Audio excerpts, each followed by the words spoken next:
Hello सांग मैंने welcome to my blog. तो आज आम जाऊँ सकाल सकाल बुलवा तो फुल फैमिली आम जाऊँ पंचलिंगेश्वर बुलवा। तो आमर बहुत दिन तौर प्लान था जावाक जेहेतु ओडिशा रे बहुत वर्षा होता लगातार लघुचाप होता से आम जापारूँ। एबे टिके पाग भल कला जेहेतु कार्तिक मास चली तो सही टाइम भेटो तो आम चलू बुलवा। कार्तिक मास टाइम तो जाती बुलवा आपने जानते तो से आम चलू बुलवा।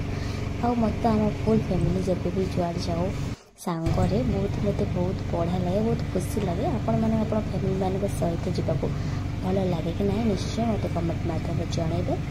आम चैनल को लाइक सब्सक्राइब निश्चय करने एमती करने द्वारा मुझे बहुत सुंदर सुंदर वीडियो आणुथी। या भितर आम आसी देखिए पंचलिंगेश्वर साइड पहुँची जाइए कहीं देखिए पहाड़ देखा और एत सुंदर देखा ना दूर पहाड़ सुंदर जमी कहते दूर भी जमी बहुत ही सुंदर लगुला। पाखक गले जना पड़े केमती कौन पाख पहाड़ सुंदर कि ना, किंतु मुझे भी पहाड़ चढ़ी एमती दूर जाए देखी। पंचलिंगेश्वर गले भी केवे पहाड़ साइड में जाए बस दूर देखी और वीडियो बन। तो देखिए आम कथबार्ता भितर आसी पंचलिंगेश्वर पहुँची गलु। ऑटो को ता स्टाण्ड रे भाई नहीं रखीदे। तापर मो वे टी आपण स्वागत जनाऊली आ देखा समस्ते केमती जाऊँच आगे आगे मत छाड़दे समस्ते पलैले मुझे पचे पचे जाऊँ कहीं पंचलिंगेश्वर जो मतलब खसवा टाइम आसवा टाइम जो गलाणी थाए तो आपने चली आसवे कि उठा टाइम बहुत कष्ट हुए। जेहेतु बापा पुओ को टिके धरले तो मत टिके रिलैक्स फील होता मत चलवा भल लगुला ना मुझे जमा भी चली न था अधा बाट रही था एमती जोक्रे कहते जहाँ भी मत जावाक पड़ी था। तो आपण मैंने कार्तिक मसरे कौटी कौन गले तो निश्चय कमेंट माध्यम जनइबे। पंचलिंगेश्वर केते थर आसले एटे भी कमेंट माध्यम जनइबे। अष्टमी ना से टाइम दुकान तू दुकान देखी ना दुकान ना पड़ना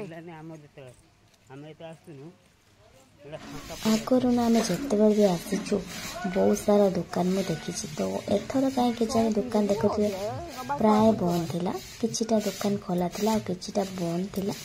कौन कि मुझे जानती जहाँ भी हो आम ठाकुर गोटे दुकान रू भोग फूल एमती किसी नहीं गलु नहीं कि आम जाऊँ। तो से समस्ते पड़े आगे मो अपेक्षा करेंगे तो मु पछरे जाऊँगी देखिए धीरे धीरे मुझे चलती आ।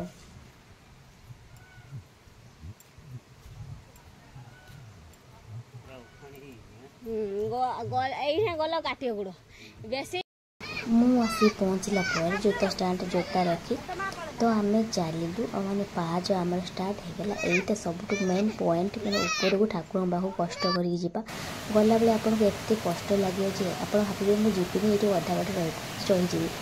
तो देखिए सुंदर वाटरफॉल को ये झरना बही जाइए कौटू आरंभ होती कौट शेष होती तो सीमा ना। तो साइड देखते बड़ बड़ पत्थर ना लिखा जाए तो मोर भी ना लिखा बहुत इच्छा कि कौन करी मुझे भी ना लिखी ना कहीं मत बहुत डर लगे जावाक काले पड़ पारि जी। तो जहाँ भी हो दूर टे देखीदब दूर देखा सुंदर लगे तो देखिए टे रेस्ट लगे पुणी आम जीव ऊपर कहीं आहरी ऊपर को जबार अच्छी आ कि बाट गलापर ठाकुर मैंने पंचलिंगेश्वर जो पूजा करती से आसीज। तो देखिए अलरेडी आम पहुँची सारूँ।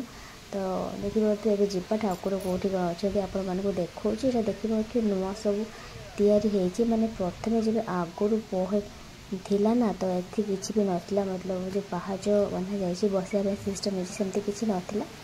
देखिए सबुआड़े धागा बंधा है सब मानसिक कर धागा बांधते कहते ये मानसिक कर धागा बांधिले तो मानसिक पूर्ण हुए। देखिए अल्प भक्त आते भी भक्त आसी न तो आमर बहुत सुंदर भाव पूजा कलु किसी भक्त थे आराम से बहुत सुंदर भाव पूजा कलु फोटो भी उठेलु।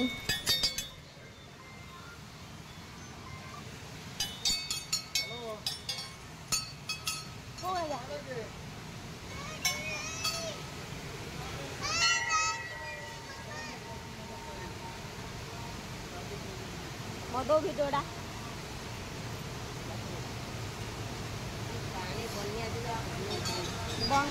पंचलिंगेश्वर स्थापना मतलब ये आरंभ ये अच्छा तो ये हाथ गोड़ लगेगा अष्टलिंग छुँटी बोली कहती मुझे आगे छुई तो ये ताला पड़ी पानी में लगातार लघुचाप हो पानी स्रोत केते मात्रा अच्छी तो से ताला पकड़ देते से जहाँ भी हो आम टे पानी आने ऊपर छिंचीदेलु न छुई हेले कौन है ठाकुर को आसी आराम से पूजा कर पाखे किसी समय बस तो गलु से ही आमको बहुत ही शांति लगे।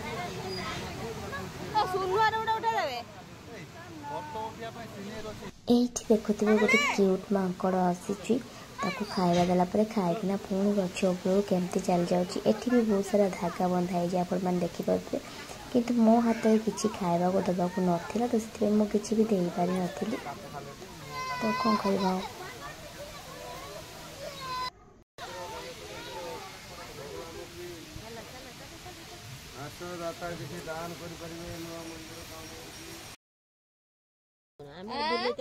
आम आहरी बहुत जगह जाइलु बुलवाक झटपट खाई नेक्स्ट वीडियो देखिए।